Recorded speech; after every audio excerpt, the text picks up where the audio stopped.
there's another 5 cubic meters. Oh, that looks like a good batch.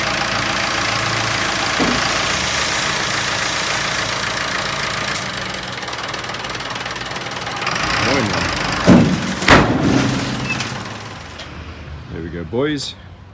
There's another 5 cubic meters of lawn dressing from Newlands. That is looking like a very good batch this time. Last year was a little bit red. That is looking like I've always known it. Really good, nice and fine. There are obviously little bits of chicken poo in there, but that is exactly how I want it for my lawn. Compact it. Second you do that, it breaks up. It's a proper sandy, good topsoil texture, because it is topsoil mixed with chicken manure. So it's got lots of nitrogen in it too. There we go. That's going to get the yard started this year. Hello Malo. Alright, there's Trav's lawn on the 30th of August 2025. Technically the end of winter, and it's not looking too bad because it's overgrown. Goeiemorgen mense. Today is the day that we get busy with this Lawn Reno. Not going to make it too fancy. We're going to mow the lawn at the same height of cut that I went into winter at, which is 15 mils. We're going to see how it looks. That will help me determine if I'm going to go any lower with the mow. I then may bring in, I still want to try the Protea's Verticutter or my groomer, kind of thin out the surface. For those of you who don't have those machines, it just means mow just a little bit lower.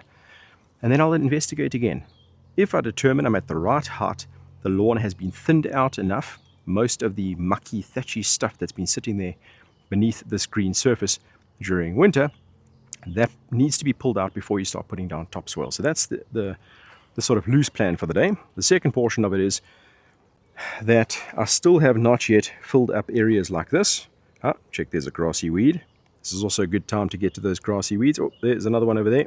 So that'll be things like crab and goose grass. There's all sorts of other fancy scientific names for them, but we'll just leave it to the loose stuff. If it's a grassy weed, you are going to struggle to get rid of it without using pre-emergents to prevent them from coming up, or manual removal or glyphosate, which you don't really want to play with because it's, well, any of the odds, any of the chemicals, not good for you to play with. But manual intervention is what I'm going to do today.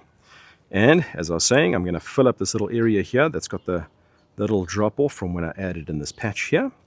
And down at the bottom of the yard's also going to get some patchwork. So for the most part, this is simply going to be mow, verticut, see what it looks like, maybe another mow, a cleanup, some manual intervention with weed removal, some edge trimming, top dressing, and then next week or the week after, we'll start looking at things like weed control and all that kind of stuff. Technically speaking, it could have been done before and during winter. I just didn't, so I'm probably in the same position as the majority of you guys right now, and I'm just going to handle that post the fact. Right, let's mow.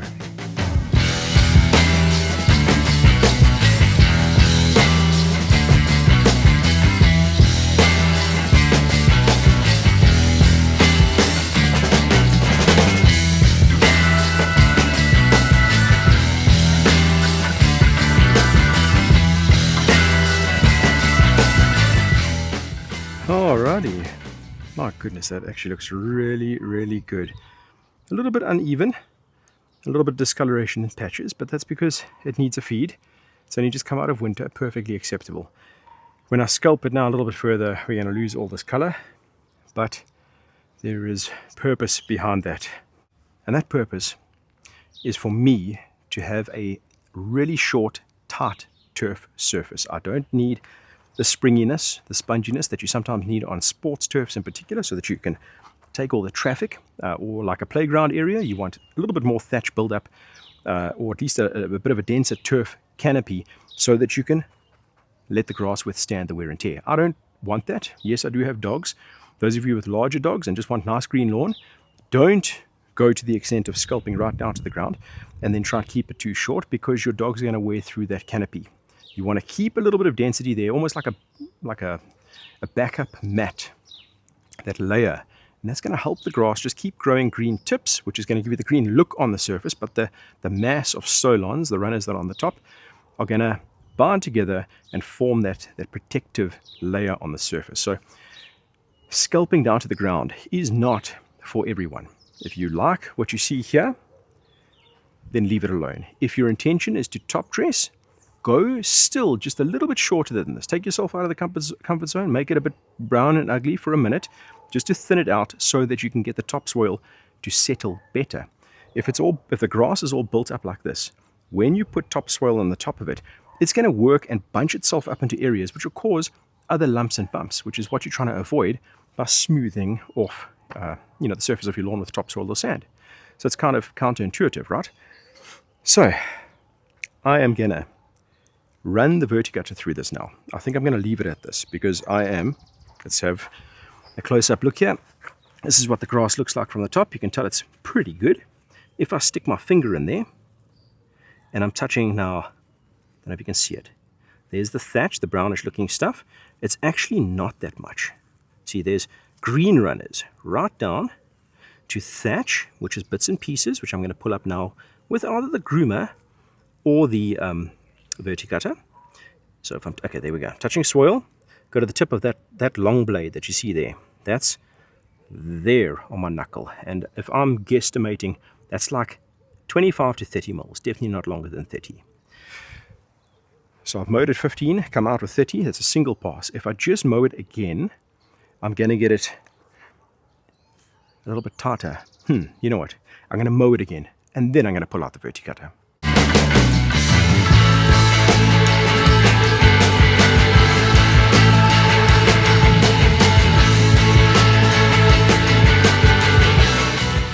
Right, that's a lot shorter and actually not too bad. So, time for the Verticutter.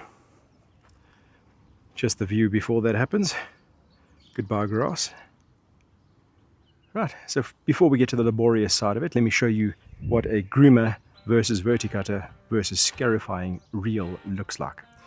Alright, so just grab that guy over there, let's put that there for a second and get that off.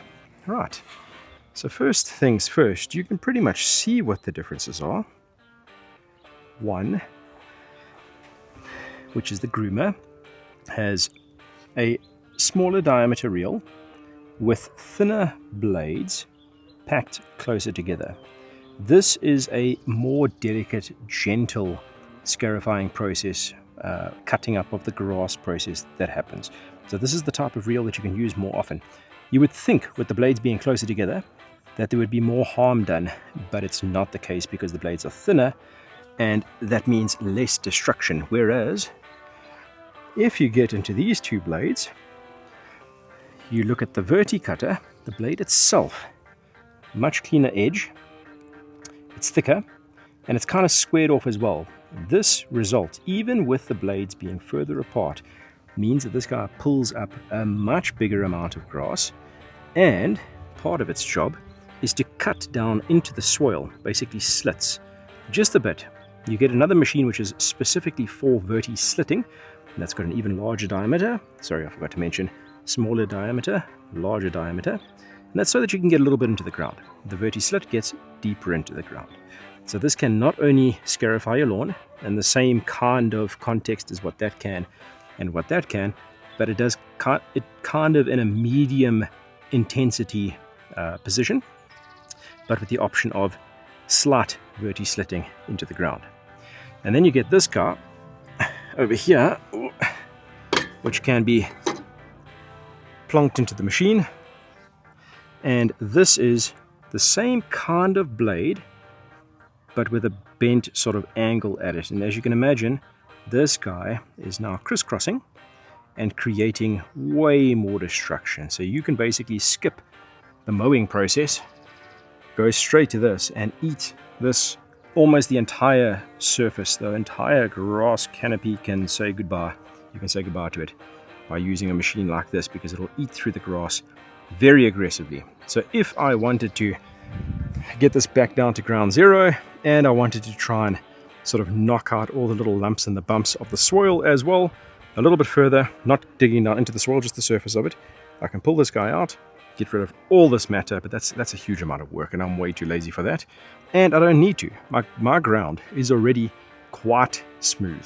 as you can tell, even after winter, with abnormal rains beforehand, even 1 or 2 little bouts of rain during winter, which is very abnormal in my area, this is still smooth. So me top dressing now is going to be a touch-up. I don't need to go that aggressive. But if you're one of those guys who've just moved into a new house where you know the lawn has been there for years before, in other words, an established turf, and it's looking that crappy that you just know that you have to tackle it, get your Sculf, rent one if you have to, scarifier, proper one, and just absolutely hammer the hell out of it right down to ground level during the growing season.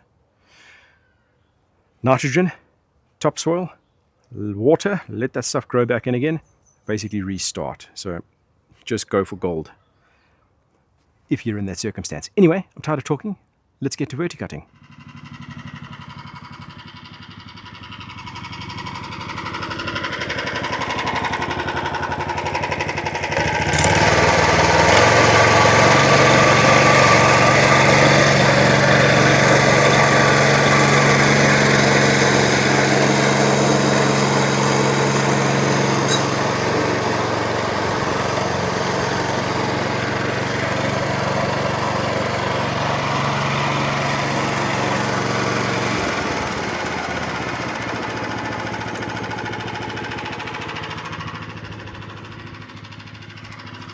So as you can tell, the level of destruction is not massive, but it is definitely thinning out that inside, the turf's canopy itself. So that crisscross effect that you get with all the runners, I'm going to start breaking that up. Now, the first pass might get out quite a bit of matter. You can tell it's green and brown stuff that's coming out. The groomer, the one that's tied together, tends to only get more of the brown stuff out. But really, and I know a lot of lawn care guys on YouTube might say, oh, I didn't have that much thatch this year. I really don't have that much thatch this year. I generally don't have much thatch because I keep up with my mowing relatively well, I guess. I have had plenty times before where I went in thinking it wasn't so great, moved the lawn around, got into it and realized it was terrible. So you just got to go through the motions, investigate your lawn, get down on your hands and knees, feel around for stuff. That's exactly what I'm going to do now. So we're going to do a first pass just to get some matter out. I might just make it slightly more aggressive for the first pass, and then we recoup, investigate, see what needs to happen. I don't know if I'm in the shot here, and take it from that. Nice and easy.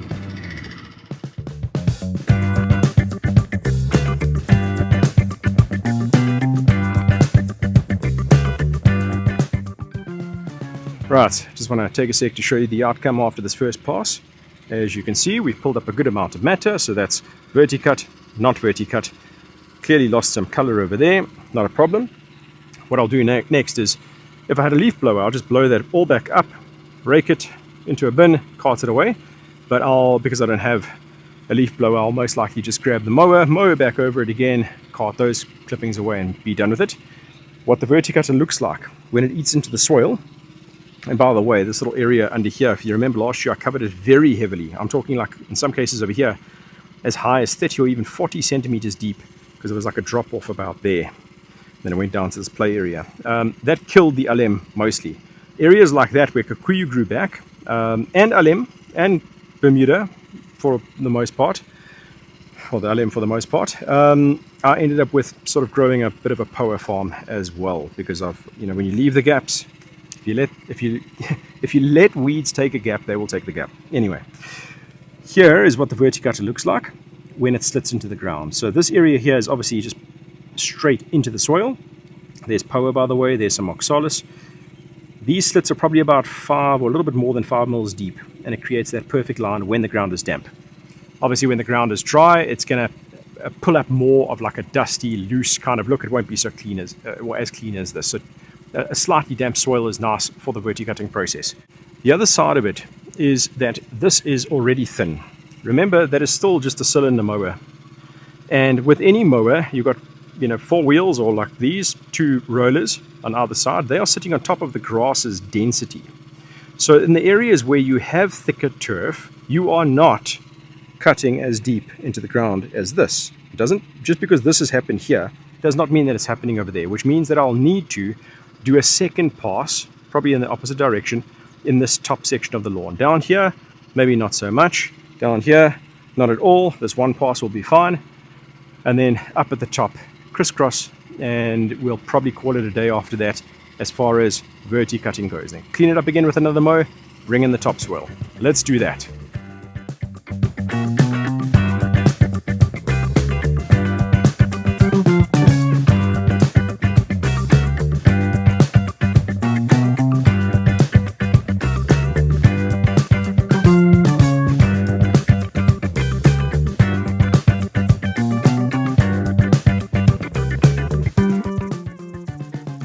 There we go.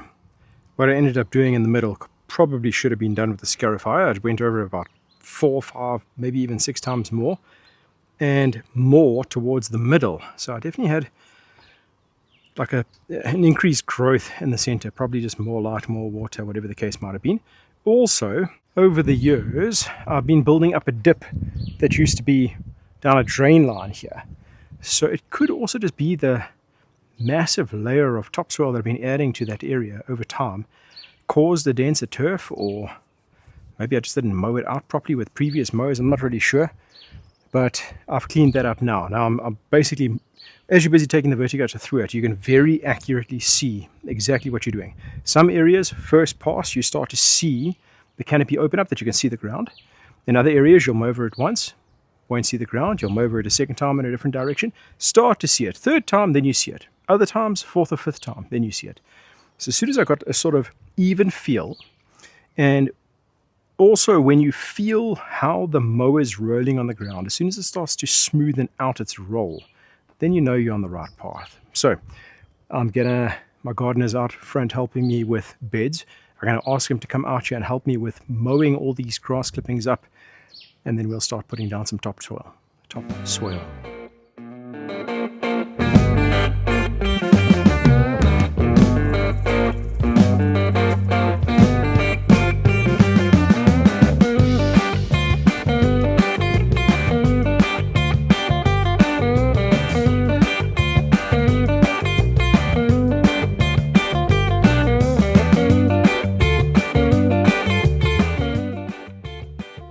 And there we've done the grass clippings cleanup. It's looking nice and tidy. I'm pretty happy with that. There's still a bit of fluff all over the place, but I'm too lazy to fix it. So now I've got Brighton helping me out here. He's going to bring out loads of topsoil for me, and I'm going to spread. It sounded worse than I intended.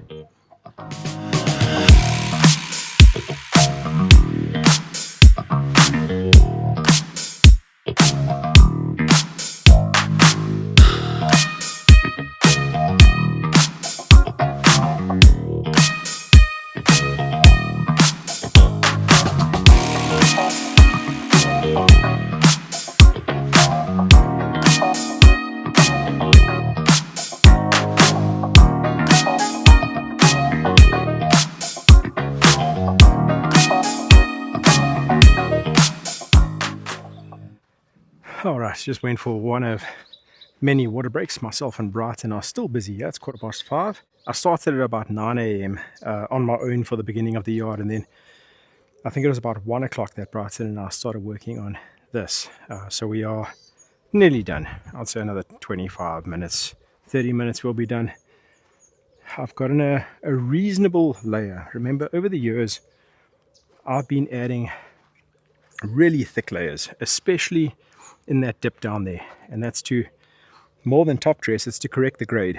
And here you can still see there's areas with these funny little patches. That's where I used to have a tree, for example, or where I've left little mounds all over the place. That's because as I was walking around, I found bigger dips or proper abnormalities that need a little bit of extra attention, so I leave a small mound there. After I've started watering in the next day or so, I normally like for it to dry out a bit first, but this soil's pretty dry. I'll probably turn on the irrigation tonight. Tomorrow morning I'll have a look for where water runoff and see if anything's sitting and pooling. If it is, I'll fill those areas up, try to get those grades right, using those other little mounds that are left lying all over the place. And then over time, we'll bring in more. And then just this little patch that's over here, if you remember, I added in this patch of grass. I actually just let this grow in. But with me not compacting well enough, when I put down that original soil, it obviously settled, and it settled quite a lot. I would say the dip is probably in the region of about, I'd say in if it is flush, it's probably about 10 centimeters over there. That area over there is an even bigger dip. So what I'm going to do is, like what I did at the bottom, you start with the proper hole part that's over there, and then you've got this like funny little slant that will happen, and then over time I'll build this back up. The same thing as where I had a drain issue some years back. That little patch over there where they exited, or where the drain sort of was shallow, or shallower, where they had to start eating at the grass. Only now I'm starting to get that right. So it takes long to build up those patches. So it's nothing to be ashamed of. You just got to work at it bit by bit. Or just put in the big bucks and do it all properly in one go and compact properly. Who's got time for that? Or money? Okay, as you can see, I'm just going for gold on this. Will it kill the grass? I mean, maybe, but who cares? It'll grow back. Have you got the zoomies? Have you got the zoomies? Zoomies! Zoom, zoom, zoom, zoom, zoom!